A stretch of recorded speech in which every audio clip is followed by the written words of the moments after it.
Hi, good morning, everyone. Good morning. Good morning, Steve. It's good to see you. Hi, Debbie. Hi, good morning. Hi. Good morning, Rizwan. Yes. You're joining from Pakistan, aren't you, Dr. Rizwan? Yeah. I am Pakistani. I'm currently in Mauritius for a brief period, for example, 3 months. And I'm from Pakistan. Oh, I'll go back in 3 months' time. oh, I see. I froze a little bit. Where did you say you were at for 3 months? In Mauritius. Okay, I'm a bit geographically ignorant. I don't even have an idea where that is. Very few people know about it. It's a small Indian Ocean island. Very Oh, I small. see. Oh, in an island. That sounds pretty cool. 3 months there, and then you'll be back home. Man, it's Yes. good to see you. It's always Thank great to see people join from all over the place. It's awesome. Lena, I'm glad you were able to make it. I apologize for the technical issues in receiving that. I know that can be a bit stressful. Thank you so much. I was looking forward so much. Yeah, I'm so glad you were able to make it. I love that meeting that we had. Like, I'm still like, it's so needed, so needed. Thank you so much. Oh, I'm so glad. Yeah. Right. So we got a couple of minutes. I just wanted to welcome everyone and making sure if there were any technical issues, we can work through those.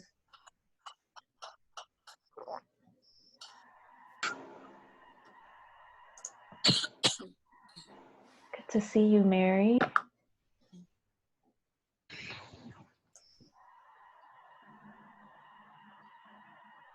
Holly, oh, hi. Holly's my really good friend in Oklahoma. Yeah, it's so good to see you.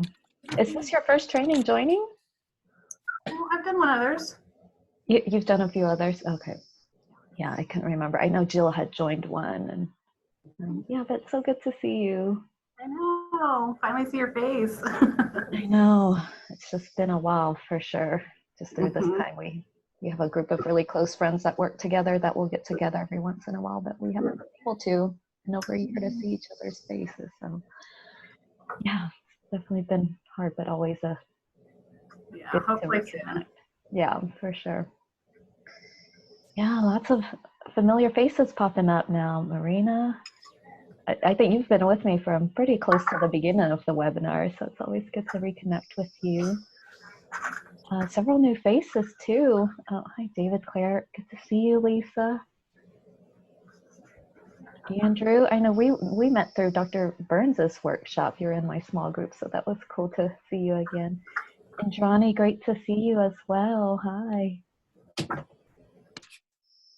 New faces.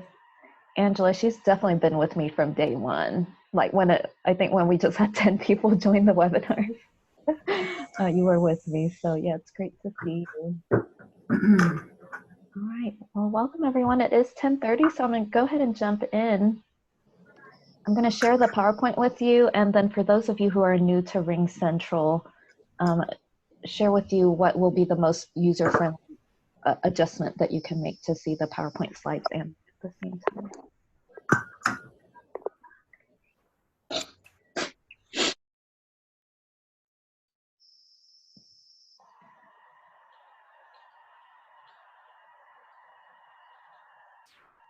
Oh, sorry, that's the wrong one.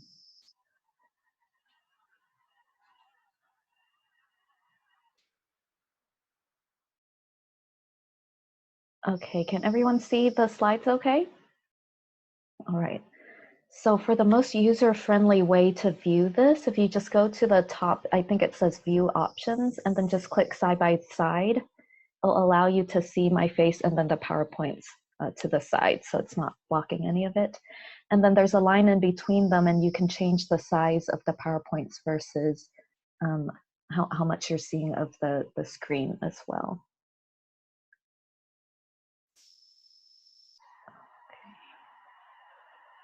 And then can everyone hear me okay? Is the audio all right? Okay, great. I'm seeing some thumbs up and nods. Okay, we have quite a bit to cover, so we'll go ahead and jump right in.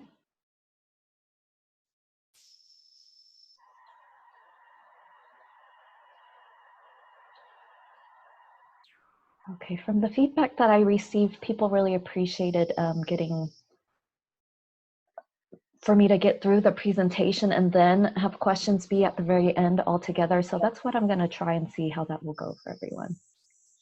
I heard a little bit of background noise. I did try to mute everyone. So if you're just joining, please go ahead and mute yourself so we don't have any of that background noise. Okay, and then I'm getting a message. Okay, some people are having to leave a little bit early. All right, so just a little bit about me. These are my two girls. Sometimes I always find it fun to also know a little bit about a trainer's personal life. So this is my baby. She's 11 months, almost a year. I can't believe that, a pandemic baby here. And then my oldest just turned 5. That's a pretty fun age as well. And then I've been in practice for about 11 years now, in private practice for 4. And I am a licensed professional counselor, but my first love was actually treating addictions. I don't think I've shared that much with you all.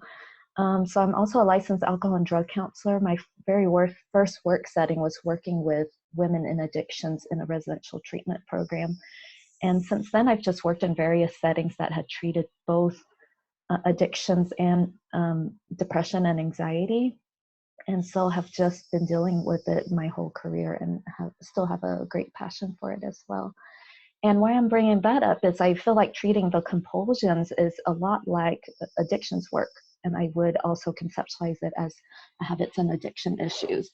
So that's why you'll see me bring in some of the habits and addiction tools that we use to treat various things like drinking, excessive phone use, etc. It's going to be very similar.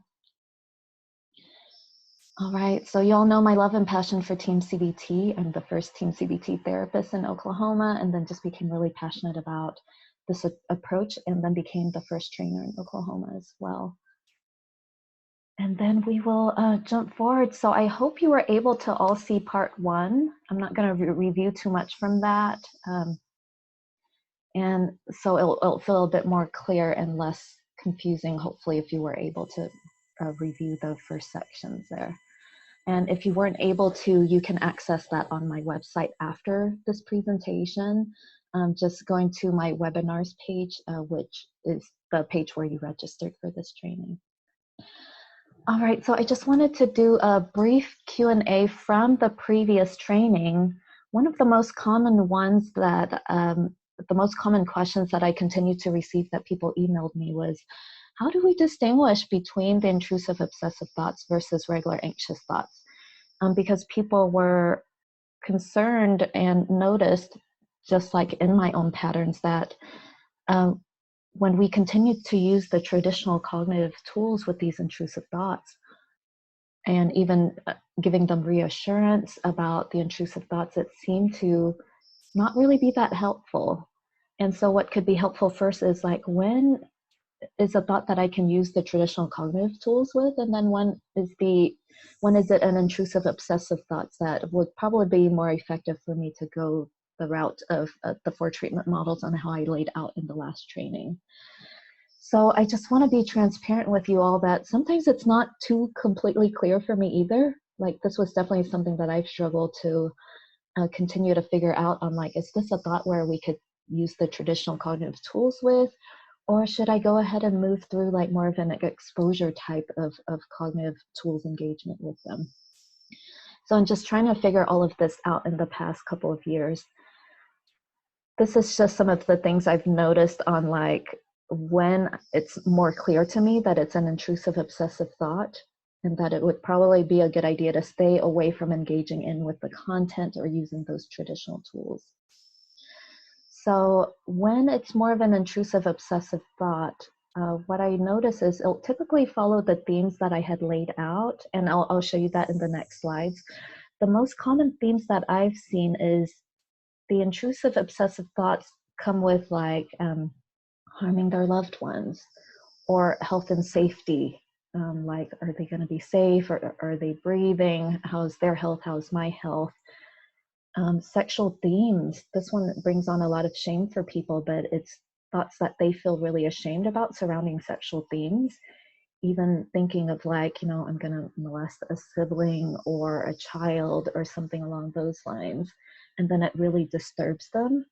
And so the next slide, as you see, it's ego dystonic because it really doesn't feel like it aligns with their values and their identity and who they are. And that's why they engage in the compulsions to suppress it and to push it away. Having a fear that they'll snap and kill themselves or hurt their loved ones, even when they're not feeling suicidal, they'll just say, I just have this thought like, what if I did that? What if I just grabbed the gun and hurt myself? And then the compulsion would be like, I'll never stay home alone. I'll always make sure someone's around. Contamination themes, religious themes about like, how will my soul go to heaven? How can I ensure my children will go to heaven? Oh, and then I already listed health and safety. And so often if it's an intrusive thought, I'll follow these themes, and that's how I kind of catch it like pretty immediately. Like likely that's probably an intrusive thought that I'll use those other methods with that I've laid out to you in the previous training. And then it also seems another trait is that they're pretty extreme kind of worst case scenario things. Not just like, oh, could I lose my job, or, you know, I'm going to mess up on my presentation, which then just drives worry and anxiety. It's like, I'm going to kill someone, my loved ones are going to die, I'll violate them sexually, they're something around their soul going to hell. It's pretty extreme, and then it can even drive panic. And then the third trait that I see is it'll always have some form of either a mental or physical compulsion. So if it's a regular anxious thought, they don't usually have this urge to like frantically reassure it, suppress it, push it away, pray it away. And then we know when they engage in that cycle, it just continues to eventually stick harder. And so I'll see that pattern. And then that's also another way that I know it's an intrusive obsessive thought because of these urges to do compulsions around them. Right. Sorry, I'm looking at the time to make sure I can go through the demo and everything. Okay, so just I've shown you this slide in the previous training already, but the common themes that come up for people, contamination, safety, getting things just right, harm, sexual themes, things around relationships, hyper-awareness of sensory motor skills, etc. So you can look through that as the common themes, but the ones I laid out are the ones that I've had the most experience with seeing. Okay, another question that's come up is, what is the tentative order of treatment? So I laid out like the 4 treatment models that I use to treat my clients. And then there was a question on like, what is that typical order though? And I just also want to be transparent with you on like, there's this general structure with TEAM, right? Where we do testing and measure their symptoms.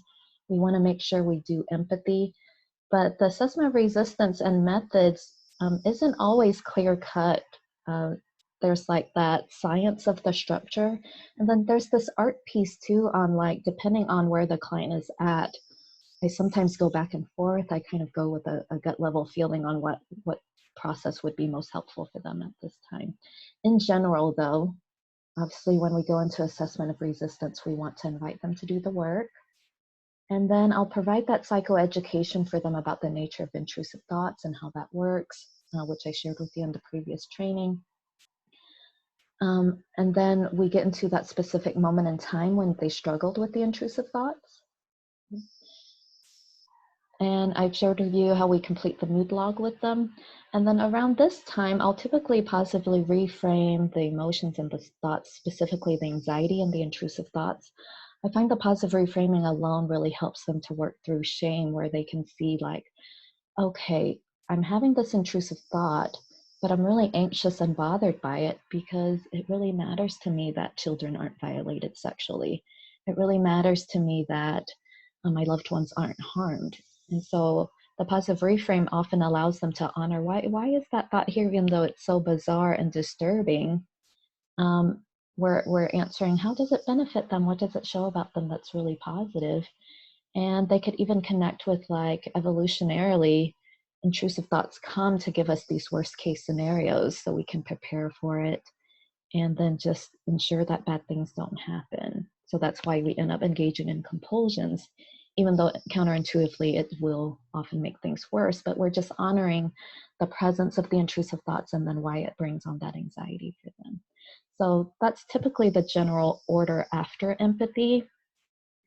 And then when I get into methods, I almost always start with the hidden emotion just because, oh, sorry, there's a bit of a background noise. So please just make sure you've muted your mic if you've joined later.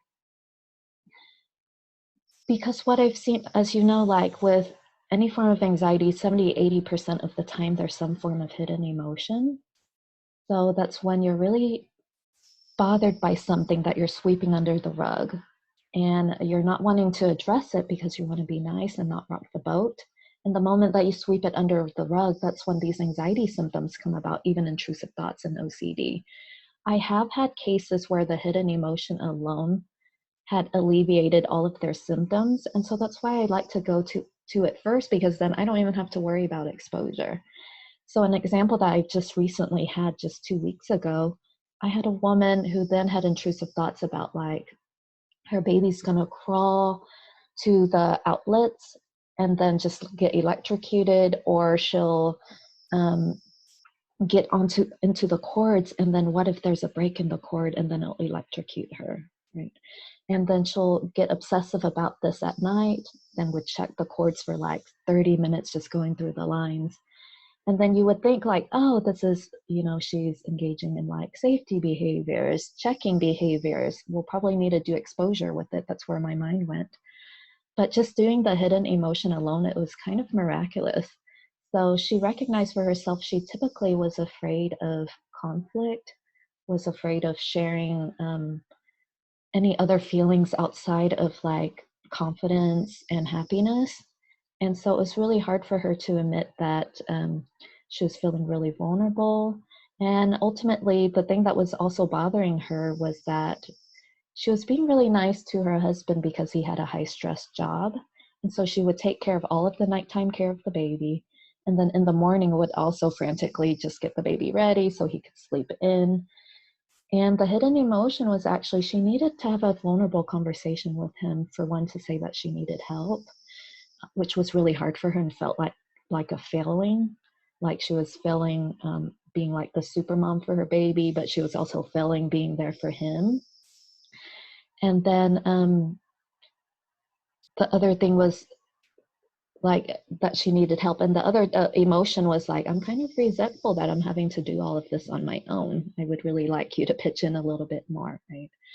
And so with the hidden emotion, what I did with that was just first, we want to honor what are all of the good reasons why you haven't had this conversation? What are all of the good reasons to continue to hide your emotions and to not talk to him? And because she was still at about 50% motivated to have the conversation. So we just had to honor that resistance. Why is that resistance here? Why hasn't she had this conversation? And then once we did that, we just voiced the resistance, which I'll show you in just a little bit. And then she took on the voice of change. She, some of her fears were like, if I have this conversation, he could get upset with me. It'll feel too vulnerable. Et cetera, et cetera. And then when she talked back to it, she was like, well, who better be vulnerable with than my husband? And then she said, like, if I really look at the history, every time we've had a vulnerable conversation, he's never gotten mad at me. He's been understanding and helpful. And so once she worked through that, motivation to have the conversation was like 75 or 80%. And then that week, her homework was to have this conversation with him. The following week, she came back, like anxiety went from severe symptoms down to like 2 out of 10. So just like, then she said like normal worries about work, but like no more compulsions to check the cords, no more like intrusive thoughts in the morning when caring for the baby. And so I just think that's such a powerful example of like, what if we did exposure over and over again with this woman? Would that have really helped her when she really just needed to deal with this hidden issue, right? So I almost always go to the hidden emotion, and that's just one of several examples of why that could be a powerful place to start. And then I do uncover do some cognitive tools with some of their other thoughts that doesn't engage with the content of the intrusive thoughts. But to be honest, sometimes I do just skip over the cognitive tools with some people if I've seen like the intrusive thoughts, they just continue to reassure it and engage in it. Then I feel the urge to go ahead and do the here and now exposure with them to teach them how to disengage from it to not make the thoughts stickier. And then I may go a bit back to some cognitive tools if needed and then forward. And so it is sometimes in the frustration of, I think sometimes for trainees is it isn't always clear cut. And then there may be just some back and forth with it. But overall, the important piece is, are we testing? Are we seeing what tools are effective? And then ultimately, we'll continue to go back and forth with it, but continue to go through all 4 models, and that will be the most helpful for them. Okay, so this is just a sample mood log that we're going to use for the practice session. And now we're into the piece that I wanted to demo for the first training, but wasn't able to. So I'm back into this space here of this is the general order. And before I do anything with exposure tools, this is the next step that I'm going to engage in first. Because the next piece of exposure is that response prevention, letting go of the compulsions, which we know then kind of has this addictive cycle because it feels so rewarding when I engage in the compulsion. And then that will reinforce it and drive me to want to do it again. Okay, so before I do the exposure, we've gone through testing, empathy, assessment of resistance, hidden emotion, maybe some cognitive tools. Then I would go back to the moment in time. So I would share with them, okay, so before we do any work, any exposure work, I'd like us to look at uncovering what are the typical compulsions that come up for you when you're in that moment when the intrusive thoughts come up. So let's go back to that moment here, yesterday when you had the thought of hurting your son during bath time. So let's go dive right into that moment. And then let's uncover what are the compulsions that come up for you. And then I'll give them some examples. And we want to uncover both mental and physical. Usually if it's pure O, it's more on the mental piece, but I often almost always see a little bit of both. And then I'll give them examples like, so let's first look at mental compulsions. So for example, mental compulsions is like when you have the thought that I could drown him, I'm going to hurt him. Is there a part of you that then just pushes it away or tries to reassure it or saying that he's fine, I'm not going to do anything? And then we'll uncover a whole list of their mental compulsions. And then I say, let's also look at physical compulsions. This could be like things that you put into place to feel safe. We call those safety behaviors, like making sure your partner is there, making sure the water is not too high so you don't drown him enough, or it's high enough where you could drown him.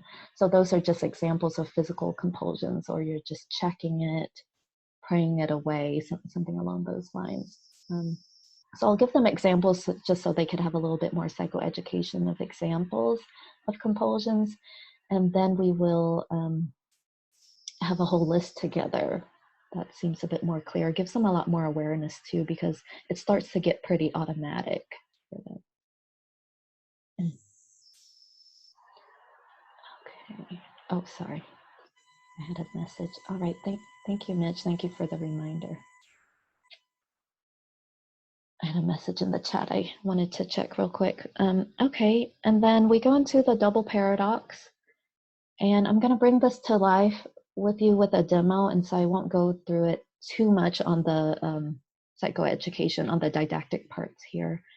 But the double paradox is how we will first work through the resistance of letting go of the compulsions, and then I'll do these ratings, and then I'll show you voicing the resistance.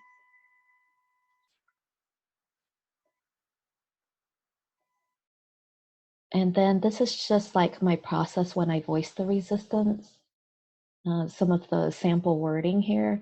And I'll bring all of this to life by showing it to you in the demo. And so I think that will be the best way to go ahead and move forward with this. An example of with a real client that I've had with the double paradox is in the moment when I'm engaging in these compulsions, the benefits is that it does decrease my anxiety. It improves my sense of certainty that my child is safe. And then we just ask, is that a powerful benefit? And then it starts to allow them to see, like, I'm engaging in these compulsions for a reason, like for good, powerful reasons. And it also helps to work through shame. Because initially there's so much shame. I've had clients who say, like, I just feel crazy, like I've lost my mind, I need to be locked up. And so the double paradox, I feel like, also continues to help them to work through shame and to make sense of why it's so tempting to continue to engage in the compulsions. Gives me a sense of control, which is pretty powerful when I'm feeling terrified. It shows I care. Like if I engage in these compulsions, it's my way of protecting them. And so it can decrease some guilt. And this is different than motivational interviewing or the cost benefit analysis, because motivational interviewing would look at like just the benefits of the compulsions and then the cost of continuing the compulsions. We're wanting to go completely paradoxical. What are the benefits of the compulsions? And then what's the cost of letting them go? What's the cost of doing the exposure? So we're continuing to side with the resistance. Doing this exposure, the cost of letting go of the compulsions will increase my anxiety. I will feel unstable. It is hard work. It's going to feel scary and even terrifying. And I share with them that analogy that I've shared with you. Doing exposure is really like walking through that sewage pipe. We're going to walk through it together, but it's going to feel disgusting. It's going to smell horrible. You're going to want to run back the other way. And the most effective way to get to the other side is to keep going through. And that's going to be my job, to walk them through with them and encourage them to continue even when they really want to stop, because they will. And then when I voice the resistance, I would point out, I would take on the voice of all of these good reasons to not change. So considering all of these benefits to the compulsions, why would you want to move forward with working on letting them go? Right? It'll help you to decrease your anxiety. Why would you want to let go of that? And then I'll just go through all of those points, and I take really good notes of what they're saying back when they're answering this question. And then going on to the cost of exposure, it'll also increase your anxiety. Why would you want to continue to work through this? Okay, so I'll rate motivation to change before and after the double paradox, but I really like to write down every single response that they have, so then we can have a motivation script, because motivation will definitely decrease when you give them exposure homework. And so what I found to be really effective for them is, let's give them the wording in their responses in a script that they can read before every single exposure exercise, and then they're actually much more likely to go through it. So I'll look at their motivation before and then motivation after they read through this. So this is a combination of multiple clients, but an example of a motivation script where, as they're voicing the resistance, they'll say things like, yeah, it'll give me momentary relief, but what I'm looking for is long-term healing. And despite the initial fear and uncertainty, this is going to be worth it because I want to feel that peace in the long term. I don't want to be held captive by my intrusive thoughts any longer. I just really want to enjoy motherhood and being Emily's mom. And I just changed that name. I just made that up. I don't want these intrusive thoughts and compulsions to get in the way of that. So you'll often see like their deeper values come up as they're taking on the voice of change. And I always want to include that, and how the compulsions get in the way of that. And that's often motivating for people. I also always like to include things about control. So they'll say things like, it'll help me feel a sense of control, but when they talk back, they say, the truth is I can't control everything. And I'll also share with them in the psychoeducation piece that the more we try to get complete certainty around these thoughts and try to control them, the more they actually stick harder, and the more they end up getting more intense, getting more frequent. And so she knew that piece of the psychoeducation, and then her response was, we'll never have complete control or certainty about anything. And if I accept and allow this, it'll allow me to let go of things beyond my control. And I know the more I try to control the thoughts will start to control my life. For this specific client, she said, that was the piece that really motivated her to continue to stop trying to control the thoughts with her compulsions, including the values of the motherhood as well. The compulsions will decrease my guilt in the moment, but actually it will cause more guilt in the long run because I'm lost in this process of intrusive thoughts, high anxiety, and then trying to suppress them with the compulsions. And then this was just part of the psychoeducation I provided her. The compulsions will continue to fuel, it is the fuel to the OCD. The more we continue to engage in the compulsions, the more the OCD will stay around, get more intense, get more overpowering in their lives, right? And then when we took on the voice of the cost of exposure, she'll say things like, yes, it will be hard, but I need to reclaim my life by letting go of these compulsions. And this is how I heal and how I can get better and be more present as a loving mother. So this work, and then when we honored the values, she's like, you know, if I do the compulsions, it shows I care about my child. But then she said, this work is how I show that I really care. And I need to do it now so I don't continue to get worse. Because they'll see at a point, by the time they come to us, often they're at a space where it's just really magnified from, it's just really gotten worse and worse from the initial phases of when the intrusive thoughts came and when they started to fight them with compulsion. And then the last statement is just like, I deserve to get better, and so does my family. And you could see once you go through this, like even for my clients, I'll either have them like put it on their phone and read it. I've had clients listen to it as well and put it on a recording, unless they have like a great aversion to their voice or something. I find that listening to it is also really powerful before they do exposure.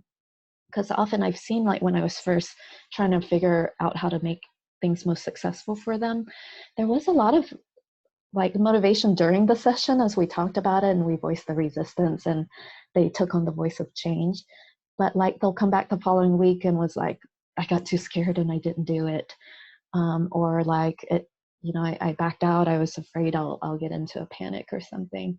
But once I integrated this step of let's create a motivation script with the voices of how they responded to my voicing the resistance method, it just then became a lot more consistent for them to do homework, and then they became more successful in following through with it. Okay, and so let me do a demo with you all and make sure we have enough time. Enough time for the practice session. Okay, so 15 minutes for a demo, 30 minutes for a practice session, and then we'll wrap up with 15 minutes Q&A. Okay, so as you know, I did the survey to see did you all wanted a longer Q&A or if you wanted a practice round, and then almost 60% wanted more of the practice session, so that's what we will do. And then at this time, if I could get a volunteer so I can bring this process to life. Okay, I'm seeing a couple questions. Me. I heard me. Carlos. Who that was. And Jackie, I'm happy to volunteer. Hi, Jackie. Thank you. Hello. I feel bad because I heard someone say me a couple of times, and if you could just raise your hand. It was me, Carlos. Oh, Carlos. Hi, Carlos. Yeah, Carlos is another dear friend. Hi, how are you, Diane? Good to see I don't have any you. objection. Good to see you too. I don't have any objection if Jackie participates, but if you give me the chance, of course, I don't have any problem. Jackie, go first. There's no problem. I'm fine as well. So yeah, I'm happy whatever. Okay, nice. Carlos, since you said me first, do you mind if I just go with you since you said me a couple of times? I'm like, I think he's passionate about being in this role play here with me. Yeah, okay. Thanks a lot, Jackie. I really appreciate it. That's all right. Good luck.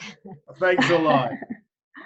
Okay. All right, Carlos, so we're pretending that we've already done testing, empathy. I've assessed some of the resistance with the anxiety and the intrusive thoughts. We've done the hidden emotions. So right now, this is before we start the exposure exercises. Right. I'm going to have you go back to that moment in time that we identified on the daily mood log. Right. Just when you were having those intrusive thoughts that you're going to hurt your child during bath time. And what we're going to do right now is just really uncover and have more awareness on what are those compulsions that come up that helps you to, in the moment, feel safer and helps you to decrease the fears, so we can just have a better picture of what comes up for you, okay? And as I've shared with you, there's both mental and physical compulsion. So let's go back into that moment when you're bathing your child. It's around 6:30. What did you find yourself doing after that thought came that, oh, I could drown my child, I could hurt my child? Let's start with the mental compulsions, which could be like reassuring that the baby is safe, or pushing it away, or praying it away. What mental compulsions did you see yourself engaging in? That I must be crazy, that I could do something out of my mind. I could go out of my mind and kill someone that is fundamental in my life, and probably I'm not a good mom. I shouldn't have become a mom, and that makes me really guilty. Okay. So what I'm hearing from you is these are the negative thoughts that came, right? When you had the intrusive thoughts, the negative thoughts that came were, I must be crazy. I could go out of my mind. I'm not a good mom. And at the same time, what we're also looking at is, in the moment when the intrusive thoughts come, I'm trying to look at what were the things that you did to try to feel better. Like, a lot of people then just try to push those thoughts away. They try to reassure themselves, like, I wouldn't do anything to hurt my child, or they'll pray. What were the mental things that you did to try to help yourself feel better? Well, I definitely try to forget about to drop those thoughts, or to ignore them, or but actually later on they would come back stronger, and that's exactly why this has been a non-stop struggle.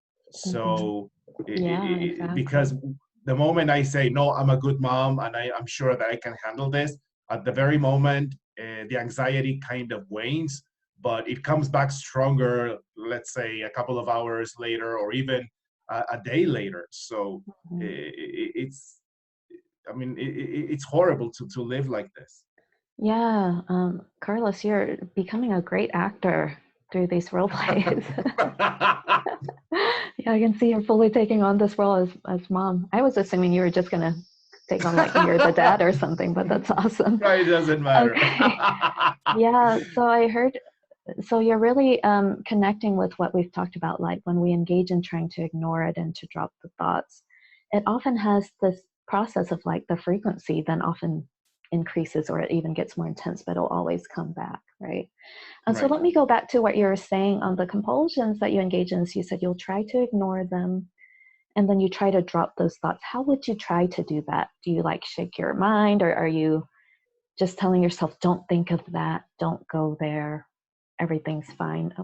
How do you try to ignore it and to drop the thoughts? Well, I talk to my partner, and he usually tells me, "You're fine. You're a good mom," because he sometimes sees my face, and he sees my struggle and my anxiety, even though I don't tell him anything. And he sees that my face is full of anxiety and horror, and he kind of senses it, but he just tells me, "Well, you're doing great. We are a happy family, and I'm really happy about this beautiful family that we're building up." But he doesn't know deep inside of me what's going on, and it's even it's shameful, because if I told him what I'm thinking of, like these horrible ideas, then he would probably divorce me, or call 911 to call the police. I don't know. Like, I feel really guilty and Carlos, ashamed. I'm a bit torn, but let me interrupt you a little bit. You're doing really awesome with diving into this role, and just for, like, the sake of the role play,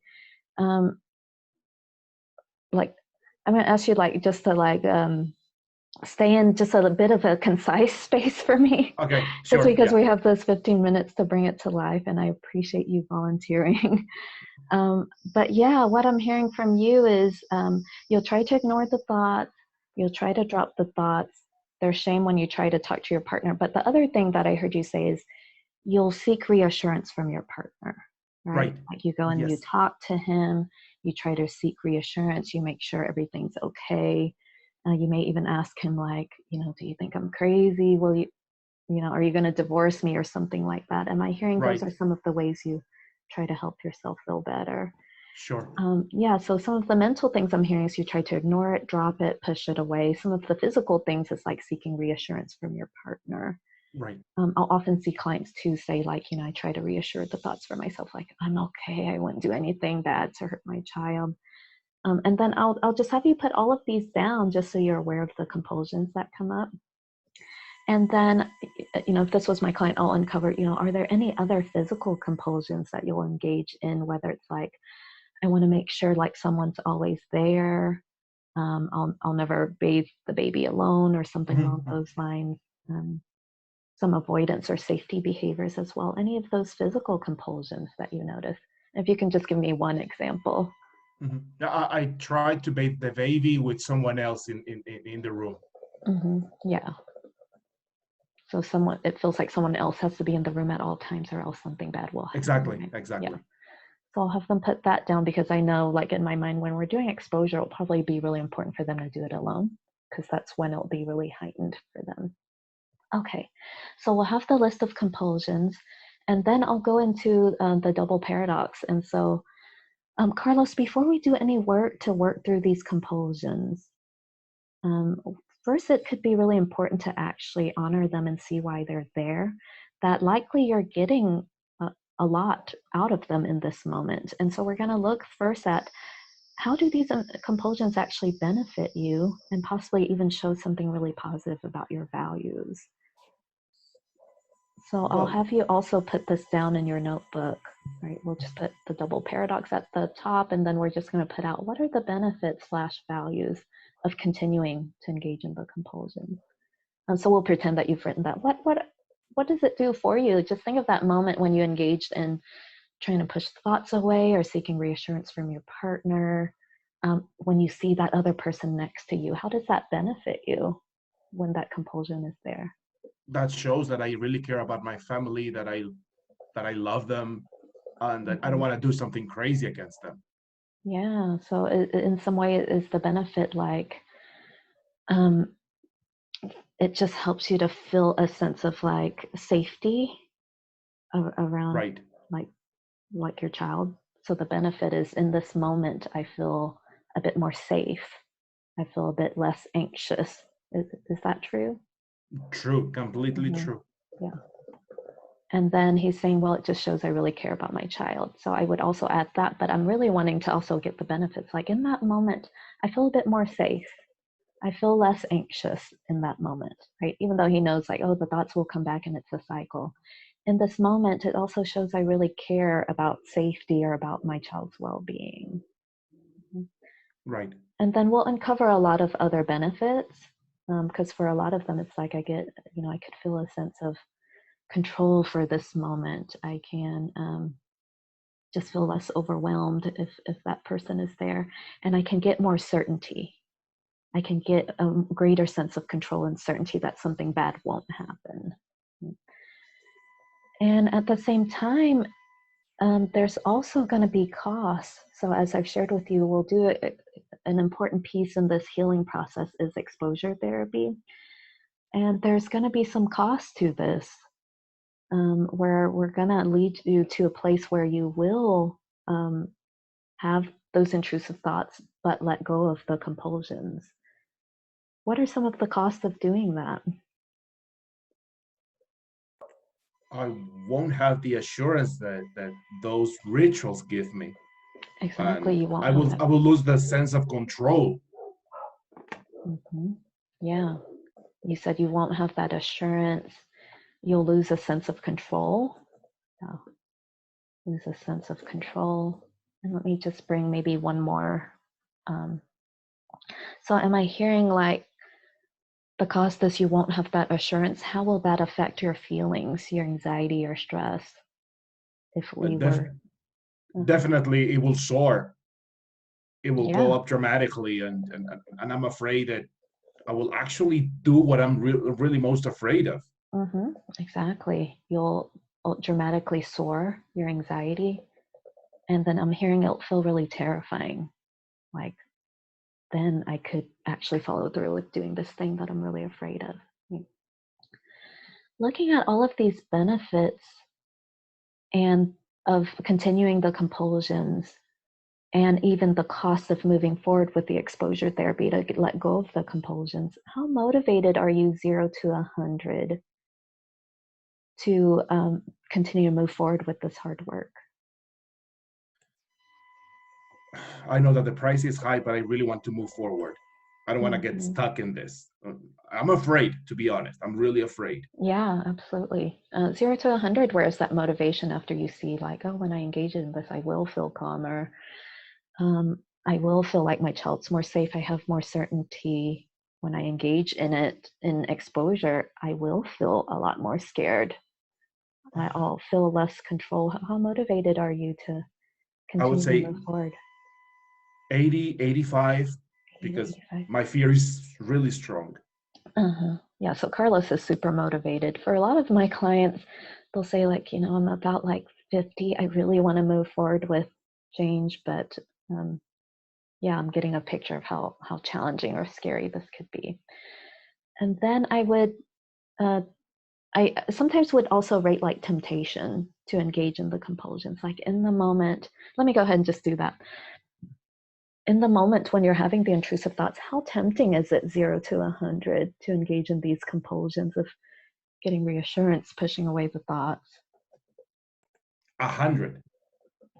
The temptation is 100%. Yeah, of course.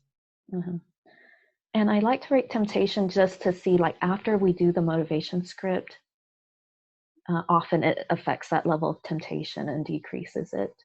We want to see that decrease and motivation increase. Right?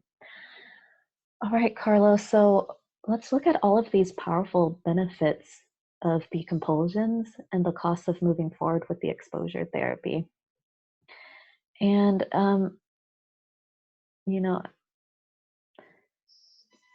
I'm kind of a bit torn on like, let me just share with you on what I would say with the client. So sometimes we could just go straight in with the method. So why would you want to move forward with doing this hard work, considering that the compulsions will help you to feel more safe in that moment, and it will help you decrease your anxiety? And why would you want to move forward with this work to let them go?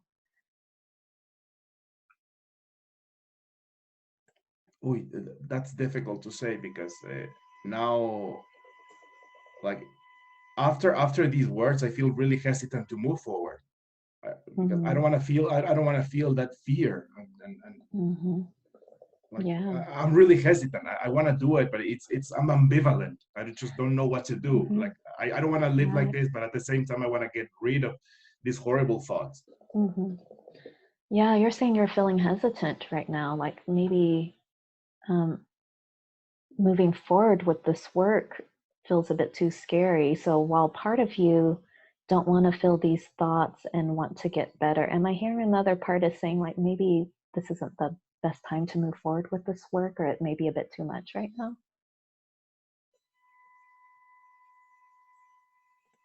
It's difficult, but I would like to give it a try once to see if it works, but I'm really afraid. I'm terribly afraid.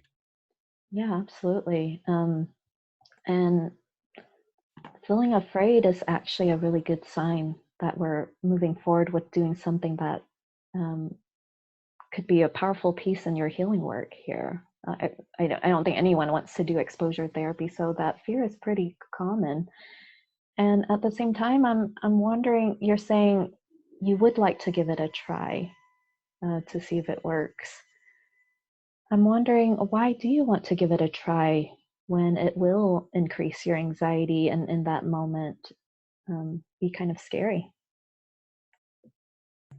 Because if I know that if I don't give it a try right now, then my anxiety will be more overwhelming in the future, and I don't know what effects it will have. And I already have sleeping problems, and I don't have a good relationship with my partner because sometimes I'm kind of grouchy. So I think that I want to get rid of all of that. So definitely, I want to give it a try because I've already tried pills and I've already tried other methods that haven't worked so far.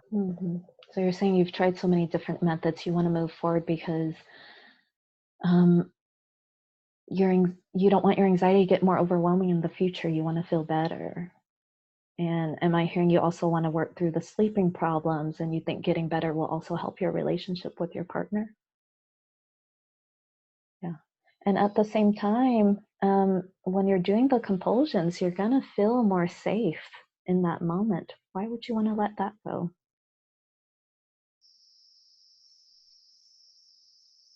Oh, that's hard to say, because that's exactly what I want. Assurance and safety, but Yeah. at the same time, it has had a high cost on me. So reassurance, like, it backfires more anxiety in the future. So I don't I mean, I want to have the assurance.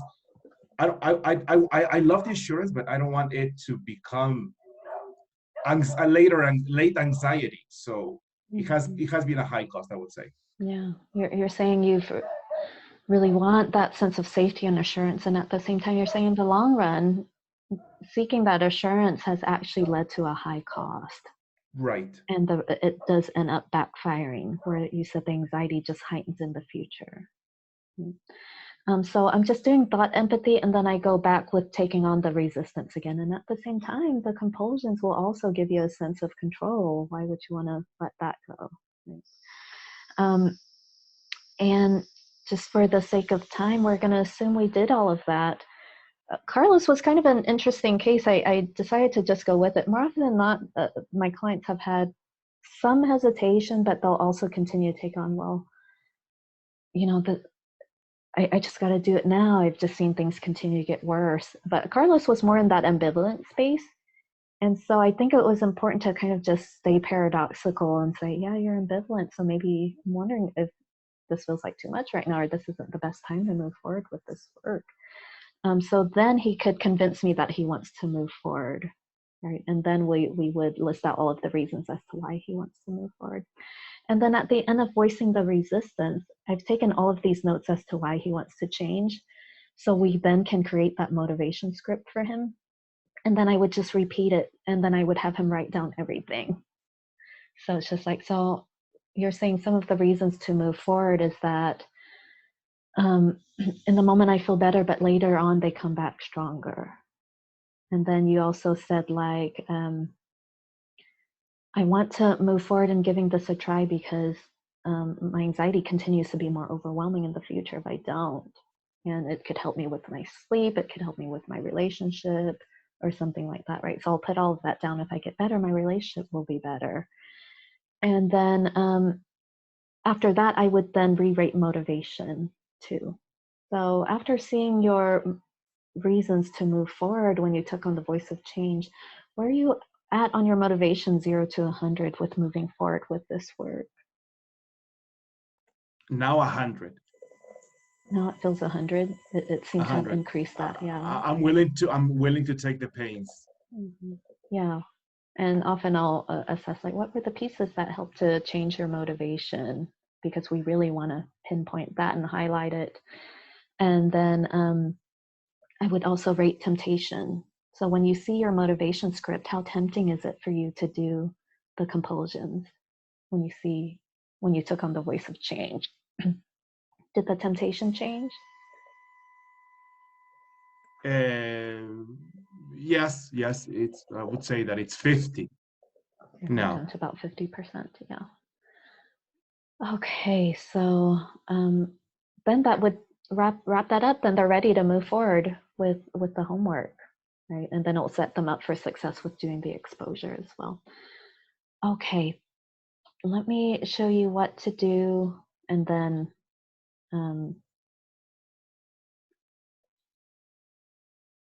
what to do in your practice session, then just create a little space for questions here. Okay.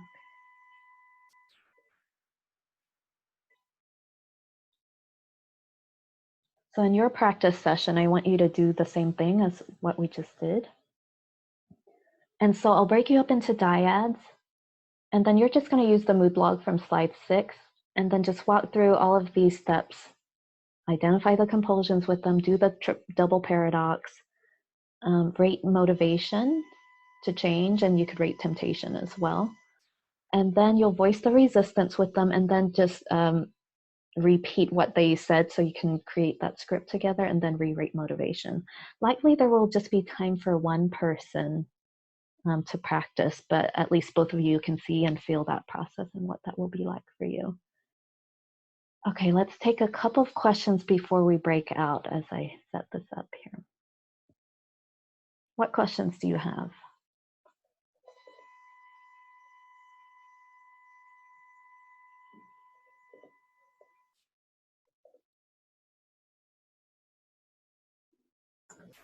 Diane, I'm curious with the paradoxical intervention, as you were kind of giving that example with Carlos and saying at this stage, you know, I would have him, your intention behind it was to have him to convince you why he wants to do the work. Have you experienced clients that kind of hit that point and don't move forward or try to convince you or get offended by that? When we try to stay paradoxical, we really want to think of it like as a form of advanced empathy that honors that hesitation. So definitely, I mean, I could think of in the past when I hadn't done it as skillfully, and they may get defensive, like when they say like, well, maybe this isn't the best time for you to do this work. I really want to like use his words. I'm like, I'm feeling really hesitant. I don't know if I want to do this. It's kind of scary. So I'm like, so I'm hearing you're feeling pretty hesitant. Like maybe this isn't the best time because it sounds like it may be a bit too much or it's kind of scary. So then like, hopefully they feel empathized with that. I'm hearing that part of them that's really hesitant. And when we talk about being open hands means like, even if they end up saying, you know, you're right, this just doesn't feel like the best time. I have too much going on in my life right now. Like that's the space that we can really honor and be like, you know, I'm hearing this isn't the best time. And it, you know, it wouldn't be respectful of you for me to push you forward when this just feels like, you know, this is too overwhelming, too much is going on right now. And, you know, if circumstances change and you'd like to move forward. So I share a bit more of like dangling the carrot. Like I feel like exposure will be a powerful piece in your healing process. And at the same time, I'm hearing this isn't the best time to do that right now. And when circumstances change and you'd like to move forward with it, you know, I'd be more than happy to move forward with you. And so even if they end up not taking on the voice of change, we could really honor that space and know like, that's my sign to not push them forward with this because they're saying, I'm not feeling this right now. And if I push them through, that's not going to be like, we'll see a lot more resistance with it, right? More often than not, though, when I just fall back to that, I'll have clients who say like, but if not now, then when? Like, I just continue to get worse and I just need to have this change. I do feel terrified, but I just need something different in my life. More often than not, I'll see that because by the time they come to treatment, they're kind of desperate for a solution already. Holly, did that answer your question? Yes, that makes a lot of sense. Yeah. Thank you very much. Great. All right, I'm going to go ahead and break you out into these rooms just so there's enough time. I'm going to pull you all back at around 11:50 my time, so we'll have 10 more minutes for a Q&A. So there's 40. Oh, we lost like 4 people. I guess some people didn't want to practice. All right, so, okay, I had the right number of rooms, but I have to change it real quick since some people dropped.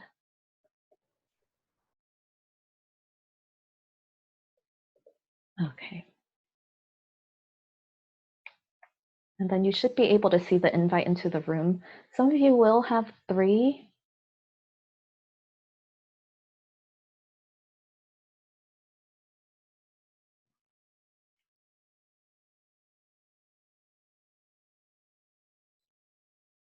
Yes, you can just be an observer if you're in a group of 3 as well.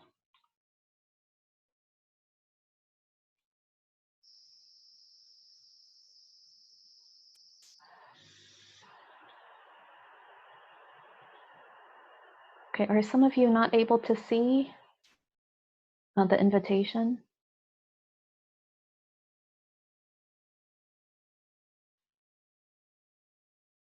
Holly, are you able to see the invitation to? join the group? Okay, there she went. Okay, Roberta. Roberta, do you see the invitation to join?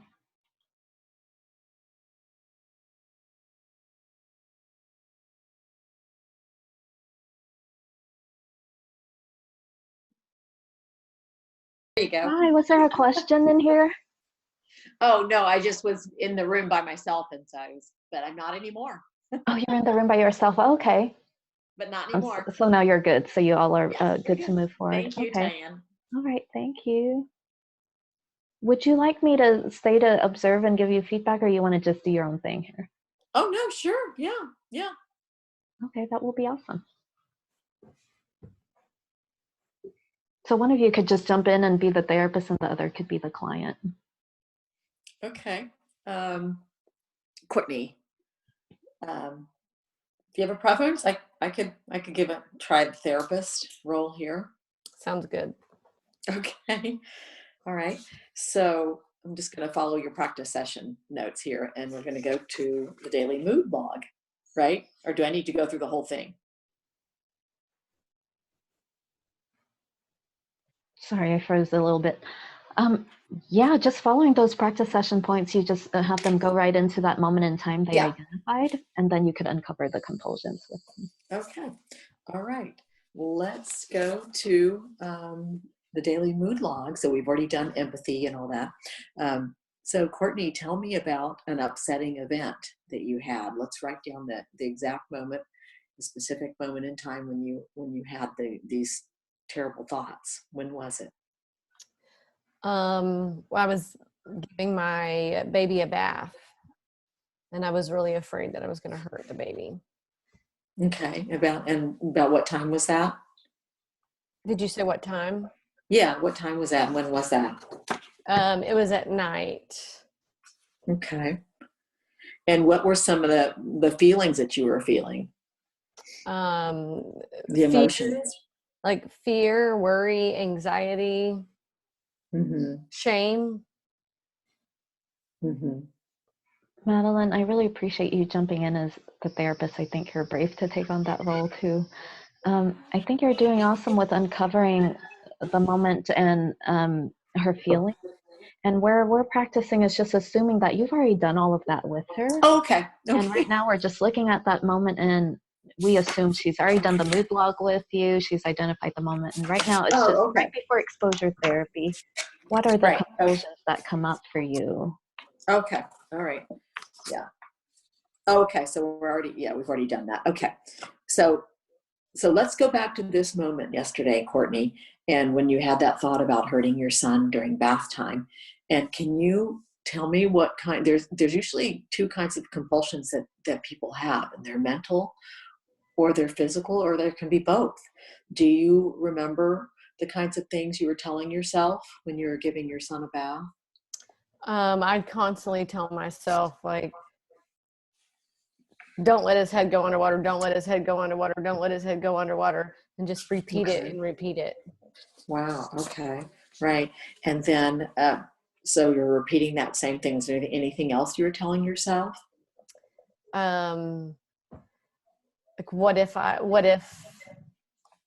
it does happen? What if I do it? Okay. And just trying to look at the different questions, right? Okay. And anything else that was mental, or were there some physical ones as well? Some things you were doing to make sure that you were keeping your son safe? Mainly just the middle of just like, don't let his head go under, don't let his head go underwater. Okay, so that was mental. What about, did you have your partner nearby? Oh, I'm sorry. That little one at home. Okay. She's a challenge.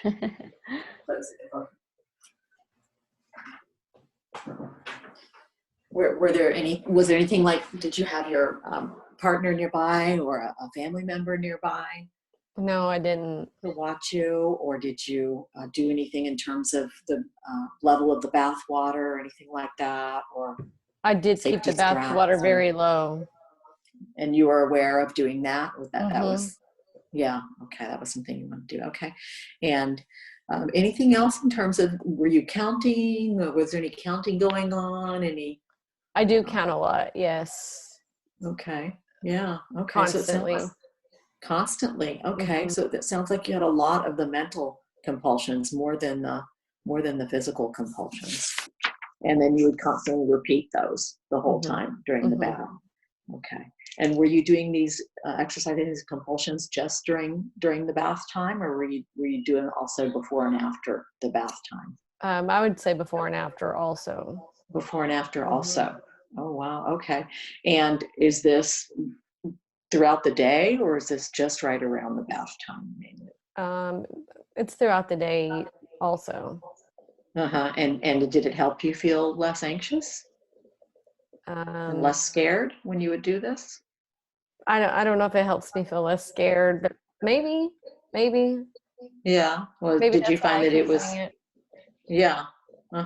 Did you find that it was reassuring to you, and you kept, like, if you stopped, then you wouldn't feel reassured about the danger you were presenting? Yeah. Yeah, I'd say Yeah. so. Yeah. Yeah. So that sounds like a real value. You found a lot of value, a lot of benefit in this compulsion, and let's maybe make a list of all those things, those good things that you have in these compulsions, that you find in these compulsions that help you keep your baby safe, and let's write those down, and then find out also the really great things that it says about you that's positive. So you said that it keeps your baby safe when you're thinking in your mind, it keeps my baby safe. What else? I'm going to write your words. I don't want to put the words in your mouth. I think it helps me control my thoughts. Okay. It gives you Helps me like control. be in control. Okay. Be in control. And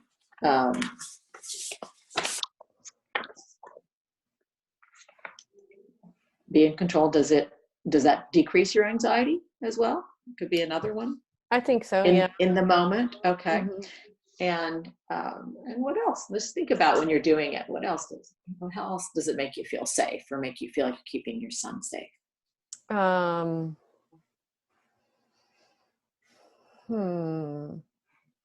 maybe what does it show about you that's really great? Your values, right? I mean, I guess that I do value keeping him safe.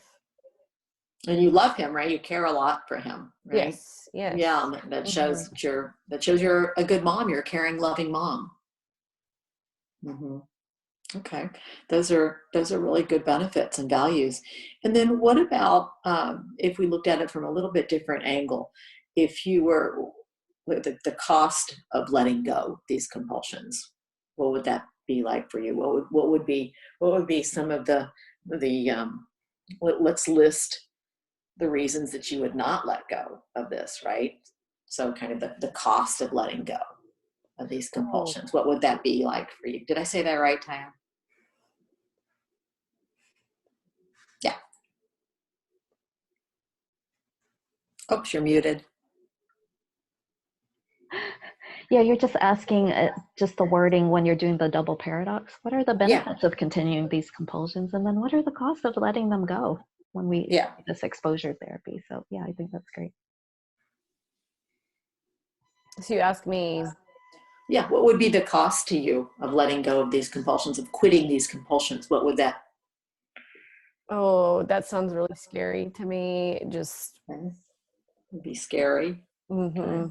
That because I feel like saying those words is what's helping me keep him safe. So then I'm worried, like if I'm not controlling it, that what would happen, or what I would think, or what I might want to do, or not be in control. So you would lose control. It increases your anxiety. You would lose control. It would be super scary. And what else? What else would it? How else would it be difficult if you let go of these compulsions? I don't know if I could. I don't know how. Yeah, it'd be super hard, wouldn't it? Mm-hmm. Yeah, it'd be super hard. Okay, so those are really great. That's what we call the double paradox. Those are really great benefits and great reasons to not let go of the compulsions. At this point, with all these benefits and values, of engaging in these compulsions and all the costs that you've listed, what would you at this point, what would be your motivation to change? I feel Between like 0 and 100. Oh, what would I rate it? Yeah, what would you rate it? What would you rate it in terms of your motivation to change right now and not have these compulsions? Maybe like 50. Yeah. Okay. And then what about your temptation to engage in the compulsions? Like 98. Okay. All right. That's being really honest. That's being fair. So 50%, I'm hearing you're still pretty ambivalent, and the temptation is super high. Can you tell me a little bit? I'm wondering if maybe this is just not a great time for you to make these kinds of changes. It would just be too difficult for you. It'd be too scary. What do you think? I like being in control of my thoughts, and I feel like it is helping. You help me realize it's helping me. Yeah, it sure is. There's a huge benefit in it. So I'm hearing that you're really excited to learn now that there's a lot of benefits in keeping these compulsions. And I don't know how to change. Yeah. And it sounds like it's really scary to you to change that. It'd be terrifying. You'd lose that control. So, I'm definitely not here to push you to do that if that's completely outside of your comfort zone right now, and it's maybe not a good time, because these are so helpful for you. So is there any reason that you'd want to quit these compulsions right now? Because it seems like you're really very tempted by them, and they're good. I feel like it's not normal. It's not normal. In what way? What do you mean by that? I don't think other moms constantly have to chant to themselves while they're bathing their babies. And here too, you could ask her, so why would you want to stop that when it does help you feel more reassured in the moment? Yeah, Courtney, why would you want to stop that?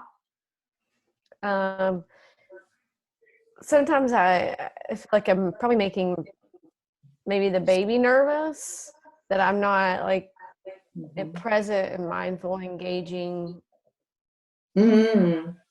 Like some of that nervous energy is rubbing off into your baby, and you're making your baby anxious. Sure. Yeah. And are there any other reasons why you'd want to quit besides you might be rubbing off on your baby, making your baby anxious? Any other reasons that you would want to quit these compulsions? Just to be able to stop. Why? So I feel like it gives me control. I feel like I'm out of control. You feel like you're out of control. Okay. So what was once giving you a sense of control, at the same time, it gives you a sense of being out of control. Is it gets so bad that you feel out of control? Is that right? Yes. Yeah.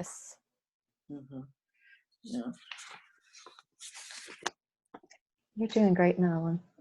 It's a lot of steps, isn't it? Yeah, it's a lot of steps. Okay. So is it Madeleine or Madeline? Yeah, I mean, it's French, so it's Madeleine, but you can call me either one. It's fine. Yeah, Madeleine. Doesn't matter. So there are a lot of costs. I'm not going to kid you on this. There are a lot of costs to changing, right? To quitting these compulsions. And we've already gone through that. The cost of exposure for you would increase your anxiety, feel scary, terrifying, unstable, hard work. And then you're telling me that there are some good reasons why you'd want to quit. You feel like it's making your baby more anxious. You're starting to feel out of control. You don't think it's normal in terms of being a mom. I want to hear more about why you'd want to quit. I want to hear more about it, because it's going to be a lot of hard work for you. and with all these benefits, I guess I really, I want to hear more about why you'd want to quit these things that are providing so much benefit for you, especially around the hard work.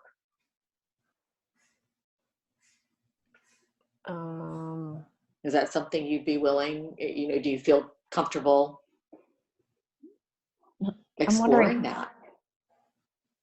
Courtney, are you thinking, or are you feeling a bit confused? Yeah, I don't know. I don't understand right now. Whatever. Like, I'm trying to think, what would someone genuinely say here? I'm like, yeah.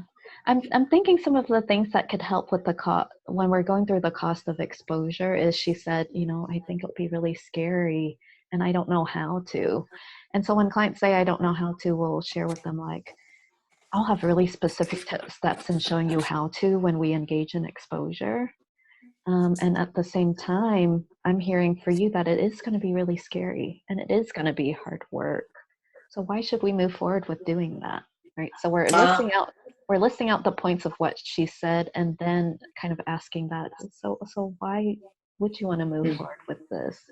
So we're clarifying. She doesn't know how to, of course, but we're clarifying first, like, I can show you the how, but I want to know, why would you want to do this, knowing that it is going to be scary, it is going to be hard work, right? That's pretty much what you were trying to get from her, right, Madeline? Yeah. Why she'd want to, the same question, tell me more about why you'd want to quit. But I like the language, why would you, want to move forward? Yeah, and why should... then And then you're right. They always ask, well, I don't have, like yesterday, I said, well, I mean, poof, it just can't just go away. Right, exactly. I said, you're right. We don't have a magic button. Right, we can't poof it and make it go away, but we do have steps to help them. And so I think that's dangling the carrot a little bit. Yeah. And at the same time, when we're voicing the resistance, we're using the exact words, because she said, I think it'll be really scary. And so I would say, yeah, first I'm hearing you don't know how to, and I'll have very specific steps in showing you how to when we do exposure therapy that are often very effective for people. But you're absolutely right, it is going to be really scary. Why would you want to move forward with doing that hard work? Would that clarify a bit more for you, Courtney, on how to answer the question if you were the client? Sure, yeah. Okay. And what would you answer to that I have? Yeah, I'm hearing you're confused about how this could happen for you, but I do have very specific steps and I can show you how to do that. I just need to understand what, if you really want to move forward with this and why. I would be very interested in learning some about these that you say you can help me. I'd be very interested in learning about that. Okay. All right. And do you feel like you're ready to move forward? Yes. Yeah. Great. Okay. Is she convincing me enough? What do you feel, Madeline? Because she just told you, I'm very interested in learning. Do you feel convinced? No, I mean, when patients say that, I'm interested in learning, they just kind of want to know, it feels to me, I mean, I don't know what you think, Courtney, too. It feels to me when patients do say that sometimes, well, they kind of want to move ahead in the book, right? See what happens. I want you to tell me so that I can argue against why it won't work. Yeah. So in that, like, if I was in your shoes, if they're like, I'm very interested in learning, I would say, yeah, Marion, you're very interested in learning, and what drives you to be interested in learning? And you can even say, and why would you be interested in knowing more? But ultimately, I want to go back to her words where it's going to be really scary to engage in it. So I'll show you the steps so you could learn more, but I'm also wondering, we'll also have to practice some of these steps. I think it'll be really effective in helping you find the relief that you're looking for. And at the same time, it is going to be really scary. Why would you want to learn this and then practice it as well? Okay. Answer that one, Courtney. Why would you be interested in learning? I understand you want to learn about the steps and the specific steps and getting there. And tell me more about it, even though it's so scary for you. Tell me why you'd still be interested in learning this and taking those steps. I'd like to feel more like a regular mom who can just go bathe her kid and not Be counting and Yes, yeah. This whole other layer of mental work the whole time. He'd like play with my baby in the bath, and just enjoy it. and I would have fun. Mhm. I love that. Yeah. Mhm. Okay. Well, where is your? Could I rate her motivation? Where would your? Yeah, I think you could. Yeah. Yeah. Where would you at this point? Now that we've talked a little bit more about it, and I told you that I can show you some steps about how to do that, and you've told me that why you're interested in learning and moving forward. Where would you say your motivation is right now to change? What between 0 and 100? I'd say it's a lot higher. Like I feel a little more hopeful. So maybe like in the 90s, even I think. Okay. Okay. And then what about your temptation to engage in the compulsions? I don't know, because it doesn't always happen unless I'm in the situation. So right now I feel okay. Mm-hmm. I feel hopeful, so I don't really feel that. So I'd say really low. Like maybe 0. You're cured.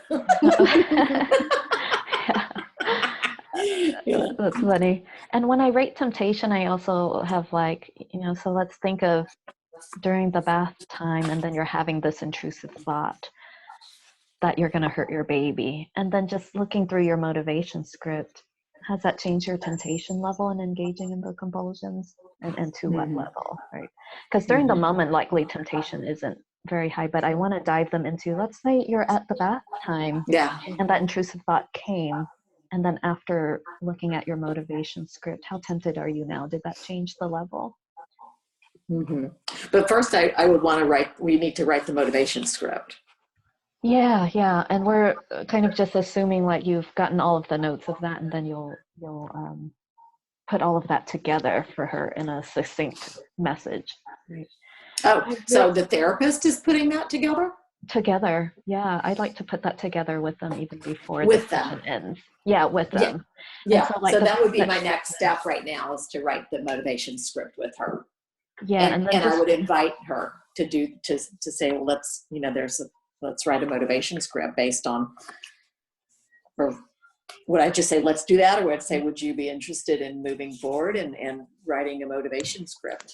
I would just say, let's put down all the things that you had said. So what I heard you say is, despite all of these good reasons to continue the compulsions, I'm hearing that you're wanting to let them go because, and I'm just going to repeat some of the last things. You want to feel like a regular mom.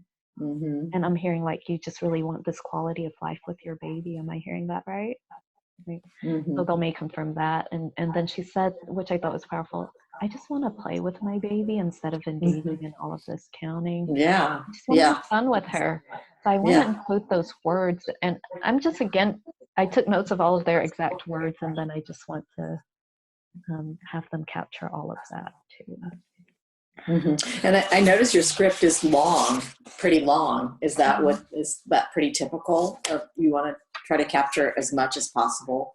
Yeah, typically I capture like every single thing that they've said and then put it down. Yeah. And even add additional pieces that they didn't mention that could be helpful to boost their motivation too. Yeah. Okay. That's a good question. All right. Okay. I'm going to pull everyone back to the group. Any thoughts or questions just so far before we wrap up here? And thank you for letting me be here to observe the process as well. Thank you. Yeah, if once we get it all written down in the session, do you then have them record it in session onto their phone, or just type it into their phone, or or give them that as homework? That's maybe the homework. Yeah, exactly. Yeah. That's often the homework. We'll do the writing, and then I'll have them clean it up when they're writing it out, whether they just want to read it. But I'll also encourage them to record it too. And to try it out and see how helpful that is. Okay. You'll tell them to say a certain amount of times, or just every time you start to engage in the compulsions, to pull out to listen to the motivation script kind of thing. So I'll do this before I do like planned practice exposure. So I have them actually go towards the intrusive thoughts. And so I'll have them read the motivation script before they do the planned practice exposure twice a day. So before they engage in that cognitive flooding of the thoughts, do the motivation script and then do that. But some of my clients may do it morning and night, and then as needed in between when they know it's really heightened, like during bath time, during the mornings, or they'll know when they're most triggered. Did that answer your questions? Thank you. Okay, let me pull back the rest of the group, and I will see you all back there. Okay, thank you, Tyann. Thanks, Courtney. You did a great job. You did too.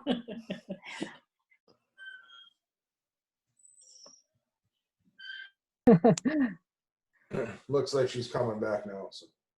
Brilliant. You're on mute. Thanks, Lisa. That would help. Okay. I realized in going through the steps there was a lot of pieces in the group that I've observed. What was this like for you all to walk through that practice? I think for me, I was the client. What was really interesting was I was virtually begging her to work with me. She was so open hands, or maybe you're not ready. And I was like, no, I'm definitely, it was brilliant. I could really feel it kind of experientially. Oh, how interesting. Yeah, it was good learning. I had a good partner too.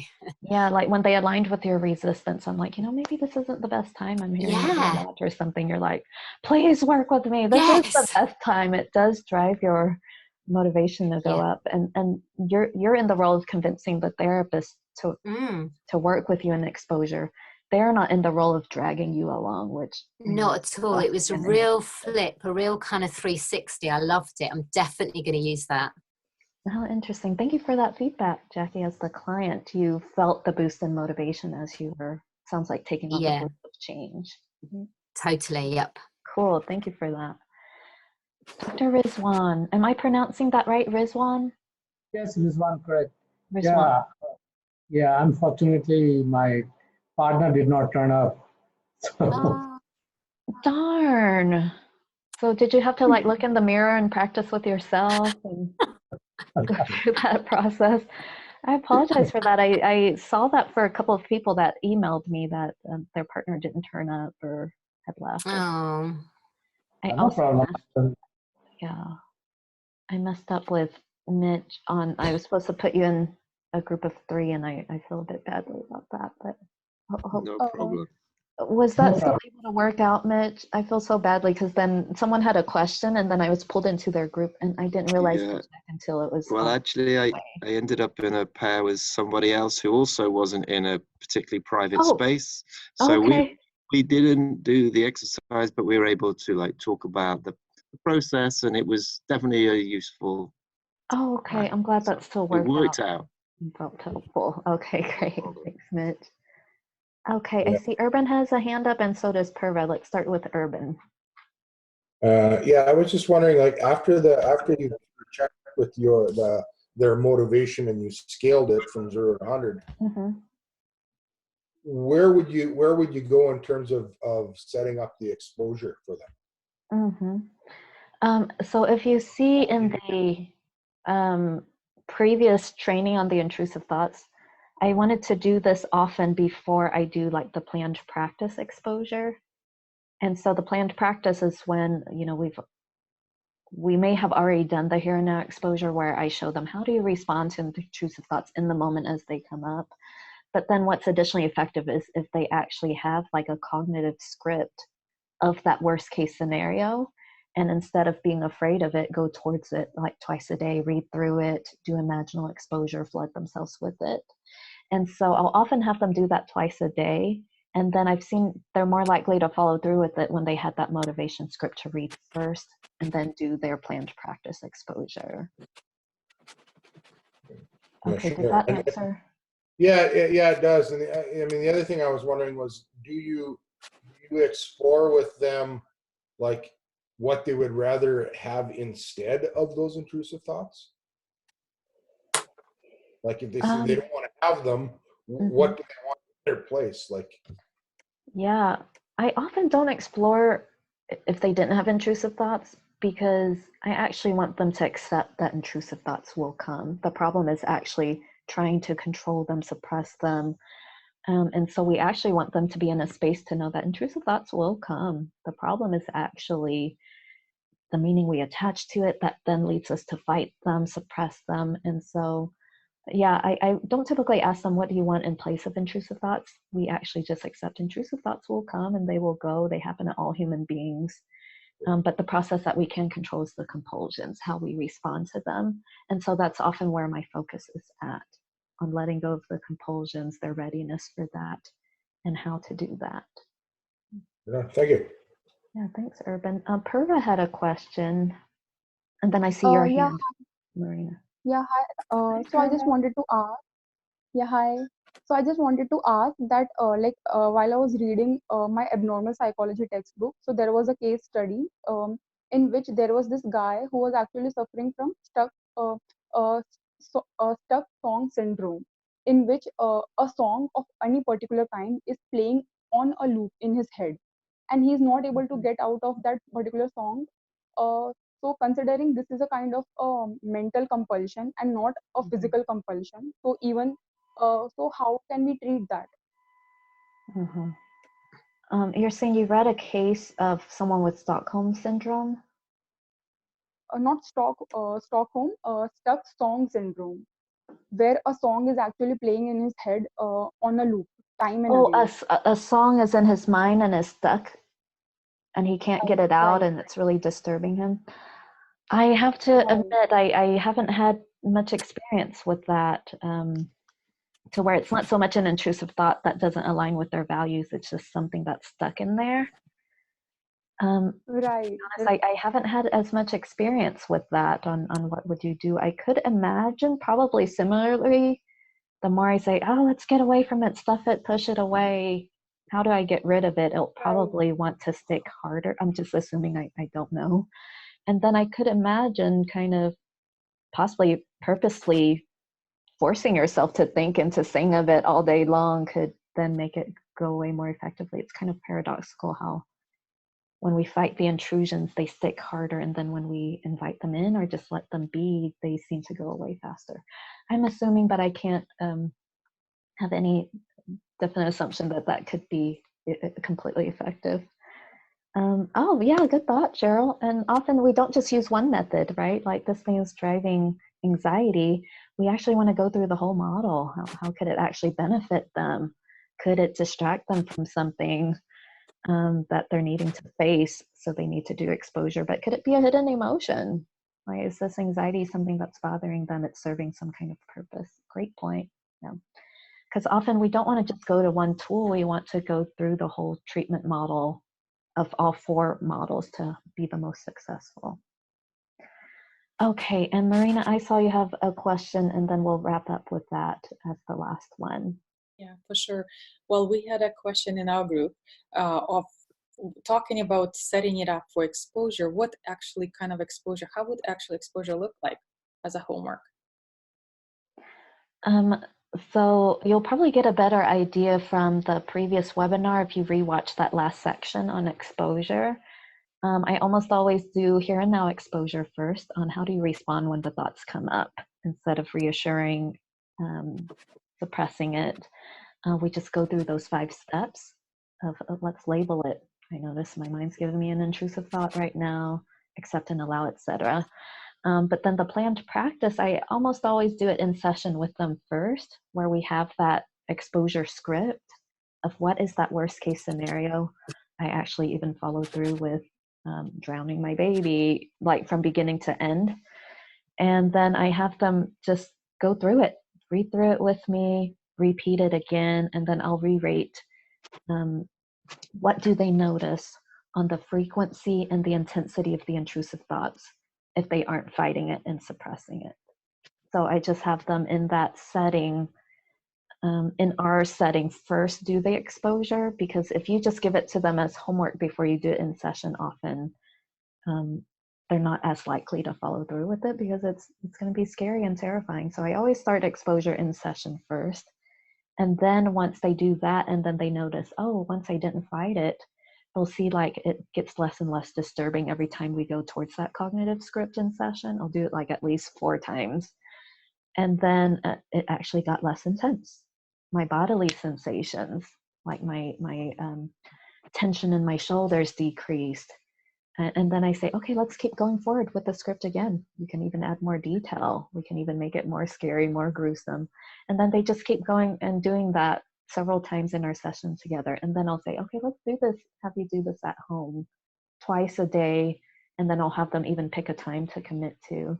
And then they'll read their motivation script to actually boost their desires to do exposure and to let go of compulsions. And then just do that twice a day. And then often they'll do the same thing and notice like, oh gosh, when I stopped fighting it and treating it like it had a lot of meaning, it did just go away faster, or it still disturbed me during the moment, but I could move on faster. It's really an experiment that they engage in.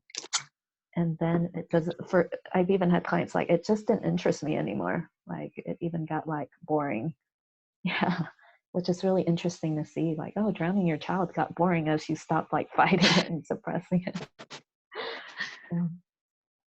Okay, well, it is 12:02. Thank you so much, everyone, for your time and participation.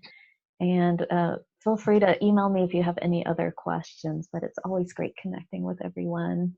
And I look forward to your feedback.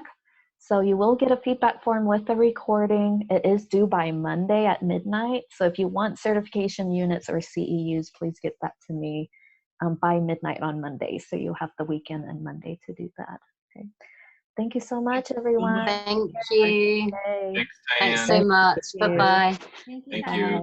Bye. Good to see you, Diana. Carlos, thank you again for your great acting in the role play. Thank you. Thanks, Ori. Nice to see you. Good to see you. Oh, Bill, Ed. Oh, people are popping up as I'm seeing them now. Thank you. Thank you, Diane. Thank you, Dr. Rizwan, Madeline, Courtney. Great to meet you.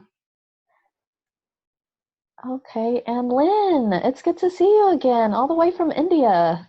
Yes. Awesome. Hey, yes. Douglas. Great to see you. Bye, Diane. Good night. I mean, have a good day.